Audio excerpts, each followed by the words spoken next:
You sense that the bridge is strong enough to support your weight, so as long as it is not subjected to any sudden or violent shock, such a shock could easily open up one of the many cracks that riddle its core. Forewarned by your Kai master, you step onto the bridge and advance carefully. As you reach the center of the bridge, the leading rats are flowing up the slope of the arch. You turn to confront them, drawing a weapon in preparation for a fight to the death if necessary. As they swarm nearer, you lash out, cleaving them from the narrow apex to fall, splashing into the torrent of water below.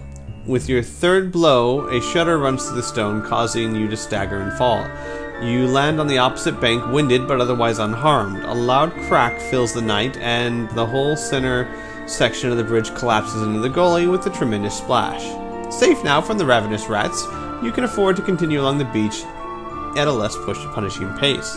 Of course, we have done nothing but make lots of noise since we got here, so I'm sure that's a good thing. The stone blocks of a fallen tower lie scattered in an uneven line across the beach, like the vertebrae of a long-dead giant. Lightning flashes, and you see the battlements of Khazad-dûm, a wide breach in the wall where the tower once stood. A stone staircase from the beach to the top of the ruined wall rises from the beach to the top of the ruined wall, but sections of it are missing, presumably torn away when the tower collapsed. If you wish to climb the stairs to the fortress, I do, because that's the whole point, is to get to the fortress. To begin with, the scattered steps and hollows pose no problems that your agility and skill cannot overcome. However, as you are nearing the top of the stairs, you suddenly find yourself staring at a yawning void. The steps have been sheared away, leaving a gap over 20 feet wide. Good lord, if you have the magnetic discipline of Nexus, I do not. If you have a rope, I do have a rope. You tie a loop in one end of the rope and scan the opposite side for a secure target. A spur of stone near the center of the shattered staircase looks promising, and you aim for that.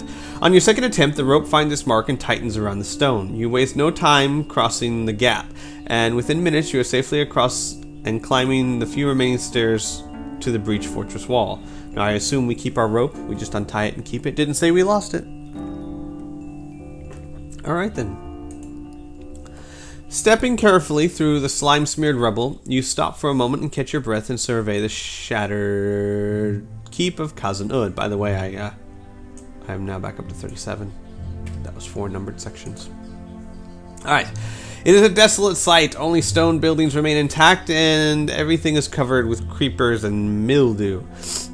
A great fire must have ravaged the inner fortress to have resulted in such total devastation. In the center of the keep stands the Great Hall, still an imposing stronghold, and made all the more frightening by the constant flash of green lightning. Beyond this burnt and fungus-covered wooden door, twisted tree forms with sharp barbed thorns sprawl across the cracked flagstones like coils of steel wire.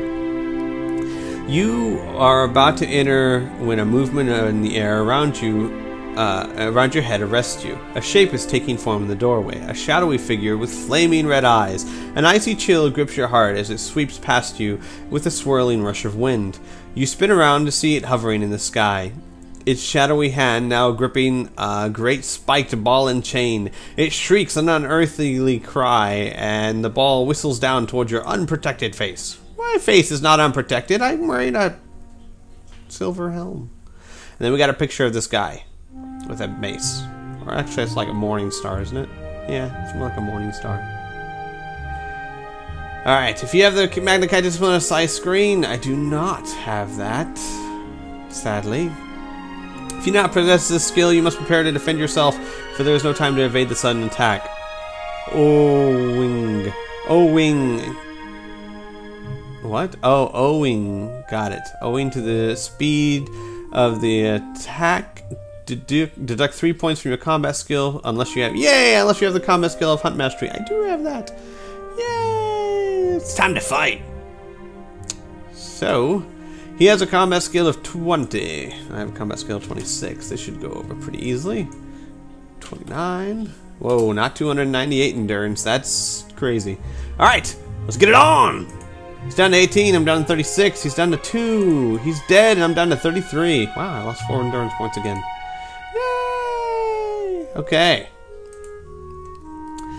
The shadow flares red before dissolving into the dense gray mist. Didn't I need like a silver sword to hit ghosts? No, wrong game? Okay, sorry. A sudden chill makes you shiver. You pull your cloak around you, taking comfort from its warmth, but it is as if the cold comes not from the damp wind, but from somewhere deep inside you. You feel hungry, and now you must eat a meal, lose 3 endurance points. Unless you have Hunt Mastery, which I do. When you have finished, you make a quick check of the equipment before taking your first cautious steps inside the Great Hall. Stealthily, you cross the cracked flagstone floor of the Great Hall, your muscles and nerves tensed for the sound of danger. The constant sound of dripping water and the howl of the storm add to the utter desolation of the chamber. A thorny jungle of bars climbs the wall with greedy claws, coiling around the rotten frames of paintings and weaving through the damp and moldering tapestries. Suspended above the fireplace is a great Arnurian broadsword, its pitted steel blade pointing to one side. Your eyes travel along the blade to the shadows of the fireplace, and you notice something lying in the grate. Moving near, you see that it is a body of a dead man. Oh, joy. Behind it is a panel wedged open by the corpse, and peering into the gloomy opening, you can just make out some stairs disappearing down into the darkness. And we have a picture of that. The dead body holding open the door. Fantastic. If you wish to examine the dead body, I do indeed. The first thing that you notice is the warrior's lack of wounds. No sword cuts or arrow shafts pierce his armor. It is as if it were not for the unmistakable smell of death, you could be forgiven for thinking that he was asleep. You turn the body over and take a look at his face and recoil in shock at the sight before you. The eyes are missing, leaving 2 ghastly black holes. The tongue hangs out, dark and swollen, from the corners of the twisted mouth, and from the corners of the twisted mouth oozes a thick greenish fluid. Filled with revulsion, you leave the body and step into the secret passage. Ugh, that's great. Descending the narrow staircase, you arrive at a tunnel-like corridor sandwiched between 2 walls of moldering masonry. Foul, oily water gurgles along the channel and its slippery floor towards the distant archway, which is blocked by a black iron portcullis. Bolted to the crisscross bars is a plaque which bears a curious design. And there's a footnote. For those who cannot use the illustration of the plaque, for those who do not have access to it, we offer the following description. Ah, okay. Alright, I don't need that description because I got the picture.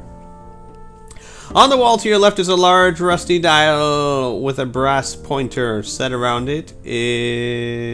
Like the numerals of a clock are the numbers 1 to 40. Below the dial is a lever. Your basic Kai instinct tells you that by selecting the correct number or number pulling in the level, you will open the portcullis. And by the way, the picture for anyone who can't see this is a bunch of triangles. A triangle with a bunch of triangles in it. And I think I have an idea where they're going with this. I have divination! You sense that the trap guards this portal. Should you choose the wrong number or numbers before pulling the lever, the consequences could be fatal. Oh, joy. You ponder the problem for several minutes, using your natural Kai instincts to the full, I assume, as you try to discover which of the numbers in the dial would open the portcullis. The image of your numbers 3, 9, 13, 33 fill your mind, but try as you might, you cannot determine which one's correct. Alright, I am thinking... Hang on. Okay, now if I am not going completely crazy, I think this is one of those puzzles. How many triangles are there? Which, let's see, there's 1, 2, 3, 4, 5, 6, 7, 8, 9, and then 10, 11, 12, 13,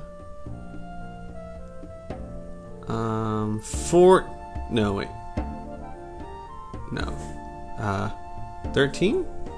I think there's 13. Because there's 1, 2, 3, 4, 5, 6, 7, 8, 9 small ones, 1 big one, which is 10, and then 3 smaller ones, which is 13. Was 13 an option? I think it was. Yes, right. So we're gonna try 13. The shriek of metal on metal reverberates along the tunnel as the iron cogs grind into the action. I think I made it. Let's see. Footnote. Yes, it's the correct answer. Ha ha ha! I'm a genius. Slowly, the portcullis rises into the roof. Wasting no time, you duck beneath the pointed bars and hurry into the passage beyond. Rats flee, squeaking as you stalk along the slippery flagstones. You wince as their claws rasp on the wet rock, and their hairless tails furrow the stinking green slime that covers the surface of the tunnel floor. The passage widens as it approaches a staircase that leads down. Halfway down the stairs, you disturb a colony of bats nestling in the ceiling.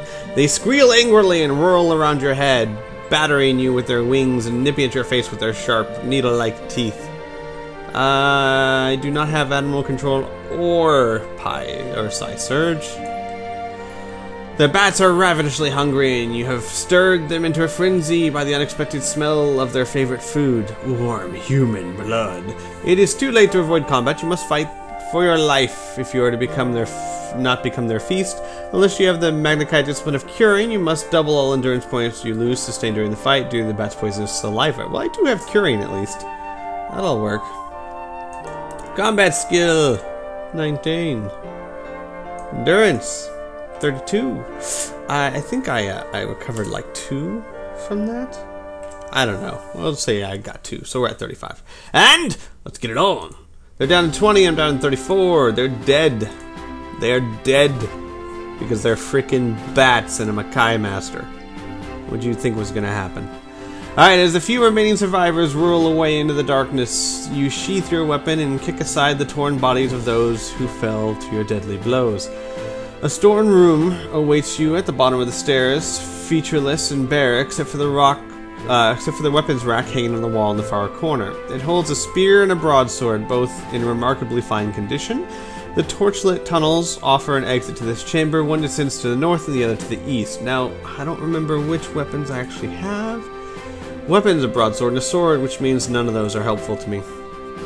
Alright, do you have the kind of discipline of pathmanship? No, I don't. So I want the north tunnel or the east tunnel? North or east? North, east. I like north, because north is where the North Pole is, and Santa Claus lives in the North Pole, so we're going north. The tunnel descends to a vast cavernous hall. Spirals of yellow smoke rise up on either side of the narrow stone walkway that leads to its center. There it meets another path running from east to west. Cautiously you advance along the walkway, your stomach unsettled by the stench of sulphurous smoke and the sight of the dark yawning void on either side. At the junction, you hear the sound of running feet echoing from an archway to your right. The footfalls grow louder, and suddenly a man in leather armor bursts out of the darkness, his studded boots striking sparks on the stone pathway as he skids to a halt. Sweat pours down his lean and leathery face, and his eyes flash with fear. He casts an anxious glance over his shoulder before unsheathing his sword and advancing towards you. If you have the Magna-Chi skill of divination, wow, this skill is definitely starting to pay off, isn't it? You sense that the man is petrified with fear. An aura of evil grows stronger by the second, radiating from the darkened archway like a terrible black heat. The evil is so strong that it blocks your discipline. Wow, and you cannot be sure if the warrior is friend or foe. If you wish to draw your weapon and prepare to defend yourself, if you wish to avoid confrontation by running the opposite archway, let's draw the weapon and prepare to defend ourselves. I don't want to fight this guy, but if he's on the good side, I want to be there to help him. I don't want to just run. Alright, the warrior is halfway across the walkway when the hungry shriek resounds from the arch. He spins on his heel and crouches in readiness for combat. A murmur of low mutterings follows the sound, the sound chills you. Then, gurgling and hissing through clenched teeth, 3 creatures, their shiny skins as black as night, creep from the shadows and fix you both with fiery stares. The warrior begins to shake, his sword wavering in his gloved hands. As the creature stalks forward, his nerve breaks and he turns and flees toward you. Save yourself, stranger! They'll eat you alive! If you wish to run with the warrior and evade the creatures by escaping the archway opposite. If you wish to attack the warrior, if you decide to let him pass and face the creatures alone. Yeah! I'm gonna take these guys out. Magna-Chi!